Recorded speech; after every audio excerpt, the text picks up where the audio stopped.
السلام علیکم، ویلکم آپ سبھی کا ہمارے چینل یونانی AIPGET ریویژن میں۔ آج ہمارا رہبر معالجات کا جو ٹاپک ہے وہ ہے کابوس۔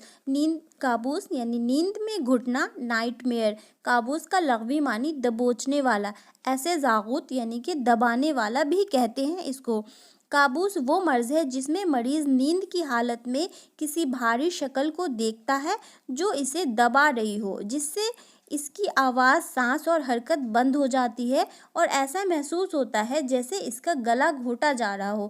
خصوصاً مریض جب چت لیٹا ہوتا ہے تو پھر اس کو یہ ایسے خواب آتے ہیں، نائٹ میں مطلب برے خواب جو آتے ہیں نا، وہ اس کو یہ فیلنگ آتا ہے کہ اس کے ایسی ایک بھاری سی اس کو شکل دکھائی دیتی ہے، آواز سنائی دیتی ہے اور اس کو لگتا ہے کہ اس کا گلا کوئی گھونٹ رہا ہے۔ کابوس کے اسباب کون کون سے ہیں؟ غلیظ کچے اخلاط سے پیدا شدہ جو بخارات ہیں اور سردی۔ کابوس کے مریضوں میں پنڈلیوں پر سنگیاں کھنچوانا مفید ہوتا ہے۔ نساقل مترادف یعنی کہ لوی اور فی حزج اس کے مترادف نیم ہے۔ فی حزج دراصل فارسی لفظ پہ زدہ سے نکلا ہے جس کے معنی ہے مقطوع العصب کے، یعنی جس کا عصب کاٹ دیا گیا ہو۔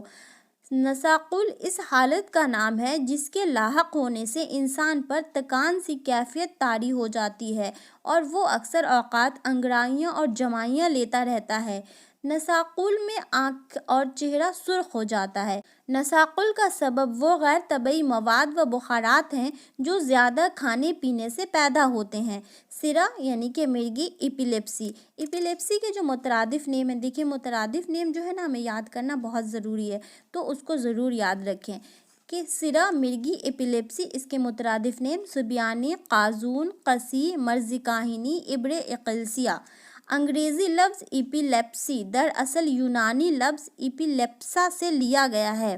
وجہ تسمیہ: سرہ کے لغوی معنی گر پڑنے کے ہیں۔ اس مرض میں مریض گر پڑنا لازمی ہے۔ سبیانی کا معنی ہے بچوں والی بیماری کے۔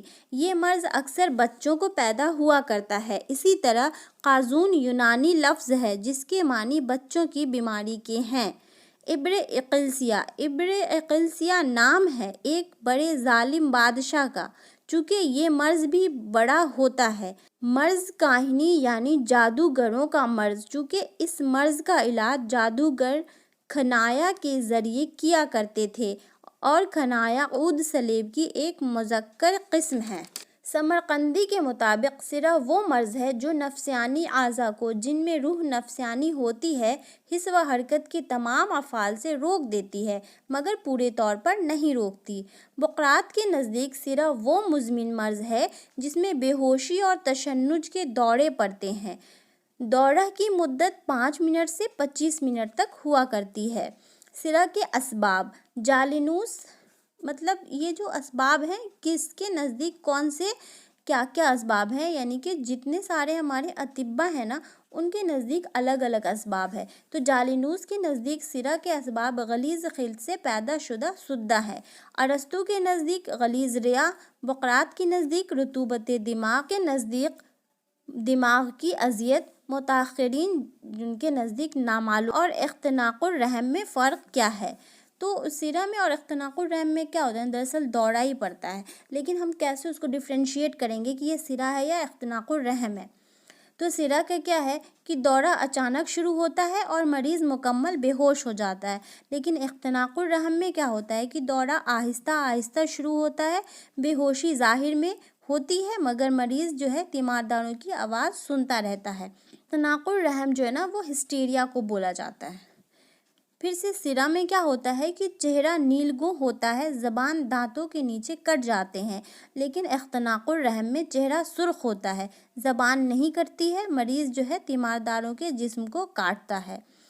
سرہ میں کیا ہے کہ آنکھ کی پتلیاں پر روشنی کا کوئی اثر نہیں ہوتا، لیکن اختناق الرحم میں آنکھ کی پتلیاں روشنی سے سکڑ جاتی ہیں۔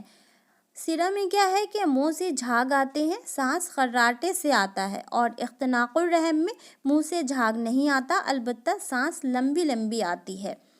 سرہ میں کیا ہوتا ہے کہ تشنج جو ہے وہ منظم طور پر ہوتا ہے اور اختناق الرحم میں تشنج غیر منظم ہوتا ہے جو کہ چہرے کے عضلات میں نہیں ہوتا ہے۔ سرہ میں کیا ہے کہ دورہ تھوڑی دیر تک رہتا ہے، لیکن اختناق الرحم میں دورہ زیادہ دیر تک رہتا ہے۔ سرہ میں دورہ خود بخود زائل ہوتا ہے، جبکہ اختناق الرحم میں سرد پانی کے چھینٹے دینے سے یا کسی اور علاج سے دورہ بند ہوتا ہے۔ سرہ میں دورہ ختم ہونے کے بعد گہری نیند یا بے ہوشی یا پھر درد سر ہو جاتا ہے، اور اختناق الرحم میں دورہ ختم ہونے کے بعد نیند نہیں آتی بلکہ پیشاب زیادہ آتا ہے۔ سرہ میں دورہ سے قبل ہاتھ یا پاؤں کی انگلیاں یا پیٹ سے سرسراہٹ کا احساس ہوتا ہے، اور اختناق الرحم میں پیٹ سے ایک گولا سا اٹھتا ہے جو گلے میں جا کر اٹک جاتا ہے۔ سرہ دموی میں رگ صافین کی فضت کھولیں اور پنڈلیوں پر سنگھیاں لگوائیں۔ تو یہ سارے کچھ پوائنٹس ہیں، 9 پوائنٹس ہیں جو کہ سرہ اور اختناق الرحم کو ڈفرینشیٹ کرتی ہیں۔ اگر ہم کو یہ پوائنٹ پتہ ہوگا تبھی ہم ان دونوں ڈیزیز میں جو ہے نا وہ ڈفرینشیٹ کر پائیں گے، اور ہم پتہ کر پائیں گے اور ہم ڈائگنوز کر پائیں گے کہ کون سی ڈیزیز ہے، یہ سرہ ہے یا اختناق الرحم ہے۔ آگے پڑھیں گے انشاءاللہ، کل کے لیکچر میں پڑھیں گے۔ اللہ حافظ۔